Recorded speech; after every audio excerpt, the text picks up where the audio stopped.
বন্ধুরা, আজ আমি তোমাদের সামনে নিয়ে চলে এসেছি tasty tasty chicken pakora recipe. যারা যারা আমার মতো চিকেন লাভার আছো তারা ঝটপট এই রেসিপিটা দেখে নাও। রবিবার দুপুরে তো কম বেশি সবার বাড়িতেই চিকেন হয়, তো সেখান থেকেই অল্প চিকেন বাঁচিয়ে রাখলেই হয়ে যাবে চিকেন পকোড়া। তো দেখো, চিকেন পকোড়া বানানোর জন্য সবার ফার্স্টে আমি চিকেনগুলোকে ছোট ছোট টুকরো করে নিয়েছি। তার মধ্যে লেবু আর নুন মাখিয়ে 5 মিনিটের মতো রেখে 5 মিনিট পরে এর মধ্যে একে একে সমস্ত মশলা দিয়ে দেবো। তো প্রথমেই দিয়ে দিলাম হচ্ছে আদা জিরের পেস্ট, তারপর পেঁয়াজ কুচি, এরপর দেবো রসুন কুচি, আর তারপর দেবো হচ্ছে যে ধনে পাতা থেতো করে রেখেছিলাম সেই থেতো, আর তারপর দিয়ে দিলাম লঙ্কা কুচি, এরপর দিয়ে দিচ্ছি হচ্ছে যে চিকেন পাউডার, তারপর দিলাম গরম মশলা, আর এখানে দিচ্ছি ধনের গুঁড়ো, তারপর এতে দিয়ে দেবো হচ্ছে যে চালের গুঁড়ো, কারণ চালের গুঁড়ো দিলে জিনিসটা খেতে অনেকটাই টেস্টি হবে আর কি, ক্রিস্পি টাইপের হবে। তারপর দিলাম নুন, এরপর দিলাম হলুদ, চিনি আর বেসন দিয়ে দিচ্ছি আর কি। এরপর দেবো একটা গোটা ডিম, তোমরা চাইলে 2টো ডিমও দিতে পারো, আমি এখানে একটা ডিমই দিয়েছিলাম কারণ আমার পরিমাণটা অনেকটাই অল্প ছিল চিকেনের, তার জন্য।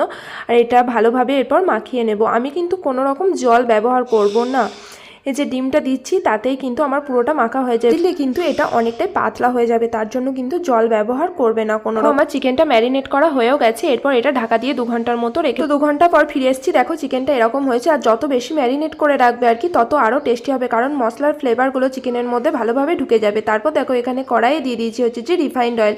তো রিফাইন্ড অয়েলটা গরম হয়ে এলে আমি এখানে চিকেনগুলোকে বল বল আকার করে দিয়ে দেবো তেলের মধ্যে। তো এপিঠ যখন হালকা লালচে ভাব হয়ে যাবে তারপর আবার উল্টে আর কি ওপিঠটা ভেজে নেবো। এরকমভাবে 15 মিনিট করলেই হয়ে যাবে আমাদের চিকেন পকোড়া রেডি আর কি। তো এখানে দেখো এরকম লাল লাল করতে হবে, বেশি লাল করে পোড়াবে না, হালকা করে লাল করে নামিয়ে নিলেই হয়ে যাবে হচ্ছে যে চিকেন পকোড়া। তো তারপর দেখো এখানে আমাদের চিকেন পকোড়া রেডি হয়েও গেছে, আর দেখো কালারটা দেখে তোমরা বুঝতে পারছো যে অতি সুন্দর হয়েছে, তাই না বলো? সত্যি খুব সুন্দর খেতে হয়েছিল, যারা যারা খেয়েছে সবাই বলেছে। আর যারা যারা চিকেন লাভার তারা অবশ্যই, আমি আবারও বলছি, অবশ্যই এই রেসিপিটা আরেকবার বানিয়ে দেখাবে। আর তো তোমাদেরকে দেখো ভেতরে স্টাফিংটা দেখিয়ে দিচ্ছি, সত্যি অনেক সুন্দর হয়েছিল। আর এখানে দিঠিও খেয়ে নিচ্ছে, দিঠি খেয়ে কি বলছে দেখে নাও। ভালো হয়েছে? Tasty tasty. আর আমার চ্যানেলে এরকম সুন্দর সুন্দর রেসিপি দেখার জন্য আমার চ্যানেলে নতুন হলে প্লিজ আমার চ্যানেলটা সাবস্ক্রাইব করে দিও। আর শুধু আমার চ্যানেলে রেসিপি না, আমার চ্যানেলে পুরো আমার লাইফস্টাইলের সমস্ত ভিডিও থাকে, তো আমার ভিডিওগুলো অবশ্যই একবার ভিজিট করে দেখে আসতে পারো। তোমাদের আশা করছি তোমাদের অনেক ভালো লাগবে। তো চলো আজকের মতো ভিডিওটা এই পর্যন্তই। ভালো লাগলে like, comment, share and subscribe করে পাশে থাকা বেল আইকনটি প্লিজ ক্লিক করে দিও। তো চলো টাটা বাই, দেখা হচ্ছে আবার নেক্সট কোনো রেসিপি বা ব্লগে।